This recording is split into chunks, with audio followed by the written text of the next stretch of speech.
नमस्कार दोस्तों, एक बार फिर से आपका स्वागत है आपके अपने YouTube चैनल सारस्वत जी एजुकेशन में।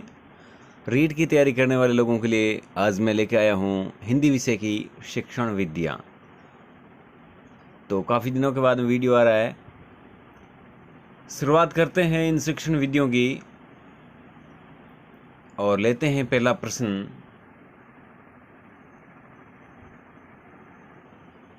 दृश्य श्रव्य सामग्री कार्य करती है। ऑप्शन एक उत्प्रेरक की भांति, एक माध्यम की भांति, एक साध्य की भांति या उपयुक्त में से कोई नहीं। यानी दृश्य श्रव्य सामग्री किस प्रकार से कार्य करती है, तो इसका सही उत्तर हो जाएगा एक उत्प्रेरक की भांति दृश्य श्रव्य सामग्री कार्य करती है।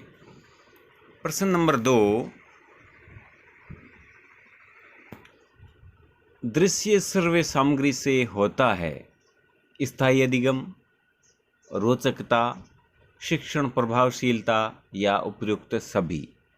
तो इसका सही उत्तर हो जाएगा प्रयुक्त सभी। दृश्य श्रव्य सामग्री से ये सभी कुछ होता है। स्थायी अधिगम होता है, रोचकता बढ़ती है, शिक्षण प्रभावशाली होता है। अगले प्रश्न की बात करते हैं। प्रश्न संख्या 3, निम्नलिखित में से कौन सा एक उद्देश्य दृश्य श्रव्य सामग्री का नहीं है। यानी इनमें से कौन सा एक उद्देश्य दृश्य श्रव्य सामग्री का नहीं है। बात करते हैं पहले ऑप्शन की। बालकों की व्यक्तिक विभिन्नताओं को ध्यान में रखकर दृश्य श्रव्य सामग्री का निर्धारण करना। दूसरा ऑप्शन है बालकों के लिए आकर्षक एवं चमत्कारिक घटनाओं का विज्ञापन करना। तीसरा है बालकों के समक्ष जटिल प्रत्ययों को सरलीकृत ढंग से प्रस्तुत करना। और चौथा ऑप्शन है बालकों को अपेक्षाकृत अधिक क्रियाशील बनाना। तो इसका सही उत्तर होगा दूसरा, बालकों के लिए आकर्षक एवं चमत्कारिक घटनाओं का विज्ञापन करना। ये श्रव्य दृश्य सामग्री का उद्देश्य नहीं है किसी चीज़ को आकर्षक बनाना या चमत्कारिक घटनाओं का विज्ञापन करना, ये नहीं। प्रश्न संख्या अगले की बात करते हैं। प्रश्न संख्या 4, दृश्य श्रव्य सामग्री का आपके विचार में उपयोग है। यानी इन सामग्री का आपके विचार में क्या उपयोग है।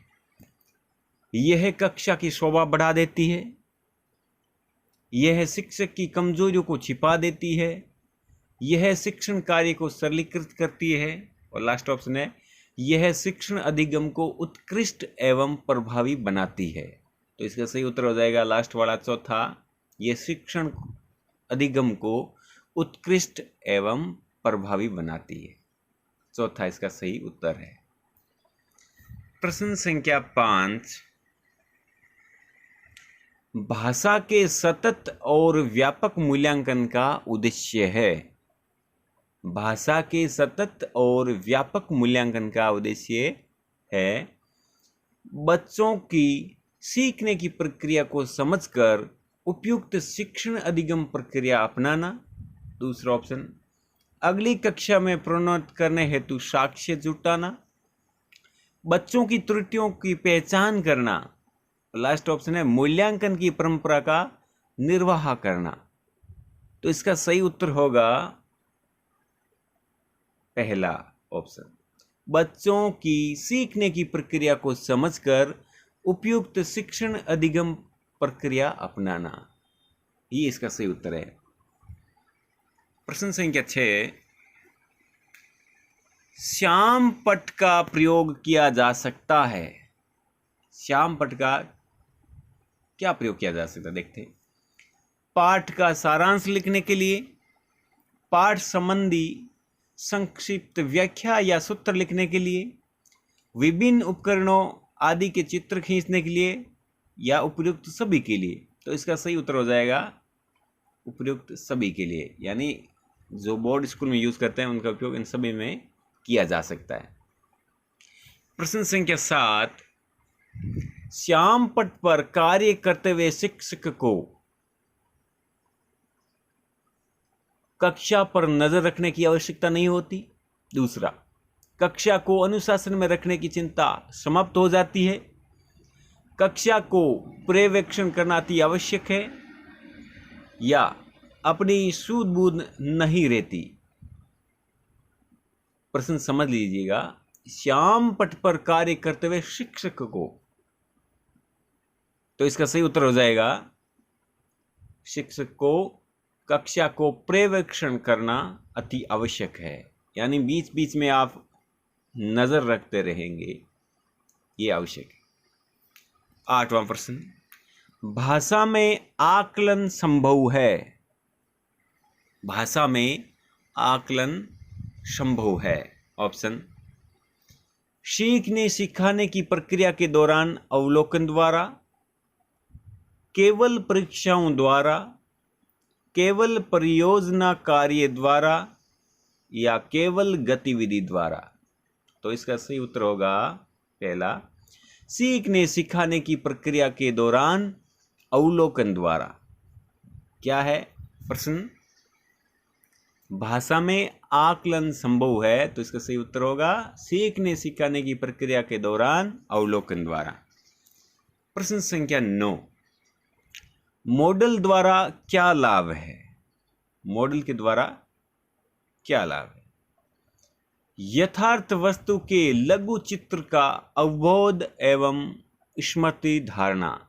दूसरा, शिक्षक की कक्षा में सौंदर्य वृद्धि, शिक्षक के लिए सुख अनुभूति, या उपयुक्त में से कोई नहीं। तो किसी भी मॉडल का ये लाभ होगा, पहला ऑप्शन से होगा इसका, यथार्थ वस्तु के लघु चित्र का अवबोध एवं स्मृति धारणा। प्रश्न संख्या 10, काव्य शिक्षण में निम्न में से किसका महत्व अधिक है? काव्य शिक्षण में किसका महत्व अधिक है? विचार विश्लेषण, बोध प्रश्न, मौन वाचन, आदर्श वाचन। तो इसका सही उत्तर होगा आदर्श वाचन। काव्य शिक्षण में सबसे अधिक महत्व आदर्श वाचन का होता है। प्रश्न संख्या 11, कक्षा में चित्र प्रदर्शन करते समय आप क्या सावधानी बरतेंगे? ऑप्शन, वे विषय एवं प्रसंग के अनुरूप हो, वे प्राकृतिक एवं वास्तविक दिखे, वे सही एवं शुद्ध अनुपात में हो, और लास्ट ऑप्शन है उपरोक्त सभी। तो इसका उत्तर हो जाएगा उपरोक्त सभी। ये बातें ध्यान रखनी होगी। प्रश्न संख्या 12, व्याकरण का प्रमुख उद्देश्य क्या है? व्याकरण का प्रमुख उद्देश्य क्या है? ऑप्शन, भाषा का शुद्ध रूप पहचानने में बालकों को समृद्ध बनाना। दूसरा, भाषा की विस्तृत जानकारी कराना, भाषा के वास्तविक स्वरूप को पहचानना, या उपरोक्त में से कोई नहीं। तो व्याकरण का प्रमुख उद्देश्य होगा, इसका सही उत्तर है पहला, भाषा का शुद्ध रूप पहचानने में बालकों को समृद्ध बनाना। ये व्याकरण का उद्देश्य है। इसका सही उत्तर होगा पहला। प्रश्न संख्या 13, उपचारात्मक शिक्षण का उद्देश्य है। उपचारात्मक शिक्षण का उद्देश्य है छात्रों की प्रारंभिक त्रुटियों में सुधार करना, छात्रों की ज्ञान संबंधी त्रुटियों को दूर करना, छात्रों में आत्मविश्वास जगाना, और ऑप्शन अगला उपरोक्त सभी। तो इसका सही उत्तर हो जाएगा उपरोक्त सभी। अगले प्रश्न की बात करते हैं। 14, बुलेटिन बोर्ड का उपयोग किया जा सकता है विद्यालय कार्यक्रम का प्रदर्शन करने के लिए, विभिन्न समाचार पत्रों से संकलित सूचनाओं के प्रदर्शन के लिए, शैक्षणिक सामाजिक सांस्कृतिक सूचनाओं के संप्रेषण के लिए, और अगला ऑप्शन है उपरोक्त सभी के लिए। तो इसका सही उत्तर हो जाएगा उपरोक्त सभी के लिए। बुलेटिन बोर्ड पर इन सभी चीजों का उपयोग किया जा सकता है। प्रश्न संख्या 15, सर्व सहायक सामग्री में सर्वोच्च स्थान प्राप्त है, यानी सुनने वाली सहायक सामग्री में सर्वोच्च स्थान किसका है? ऑप्शन, रेडियो को, लाउड स्पीकर को, दूरदर्शन को, या इनमें से किसी को नहीं। सर्वोच्च स्थान प्राप्त है रेडियो को। इसका सही उत्तर हो जाएगा रेडियो। प्रश्न संख्या 16, मैजिक लालटेन को कहा जाता है एपिस्कोप, डायास्कोप, ओवरस्कोप या टेलीस्कोप? मैजिक लालटेन को डायस्कोप कहा जाता है। 17, प्रश्न संख्या 17, ओवरहेड प्रोजेक्टर का प्रयोग करते हैं चित्रों के निर्माण को समझाने के लिए, किसी कठिन विषय वस्तु को समझाने के लिए, किसी विषय वस्तु को एक बड़े समय में प्रदर्शित करने के लिए, या उपयुक्त सभी सत्य है? इसका उत्तर हो जाएगा उपयुक्त सभी सत्य, यानी ओवरहेड प्रोजेक्टर का प्रयोग इन सब चीज़ों के लिए किया जाता है। प्रश्न संख्या 18, पाठ्य पुस्तक भाषा शिक्षण में मुख्यतः क्या सहायता करती है? पाठ्य पुस्तक है जो भाषा शिक्षण में मुख्यतः क्या सहायता करती है? ऑप्शन है, बच्चों का आकलन करती है, बच्चों को विभिन्न पर्वों की जानकारी देती है, व्याकरणिक नियम कंठस्थ कराती है, या भाषा की विभिन्न छटाएं प्रस्तुत करती है? तो इसका सही उत्तर हो जाएगा चौथा, भाषा की विभिन्न छटाएं प्रस्तुत करती है पाठ्य पुस्तक। 19वां प्रश्न है, टेलीविजन का शिक्षण में योगदान है, यानी क्या योगदान है? अत्यधिक है, सामान्य है, अधिक है, या शून्य है? तो टेलीविजन का शिक्षण में अत्यधिक योगदान है। और लास्ट प्रश्न की बात करते हैं, सुंदर तथा शीघ्र लेखन के लिए आवश्यक बातें हैं। ऑप्शन, बैठने का आसन, कलम पकड़ने की उपयुक्त विधि, अक्षरों की बनावट, या उपयुक्त सभी? तो इसका सही उत्तर हो जाएगा दूसरा, कलम पकड़ने की उपयुक्त विधि। यानी सुंदर तथा शीघ्र लेखन करने के लिए आवश्यक बात है कलम पकड़ने की उपयुक्त विधि होनी चाहिए, तब सीख जाएंगे बच्चे।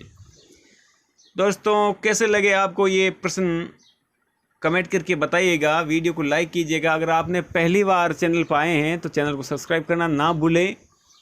और शिक्षण वीडियो से संबंधित वीडियो और भी हम लाते रहेंगे। जब तक के लिए धन्यवाद।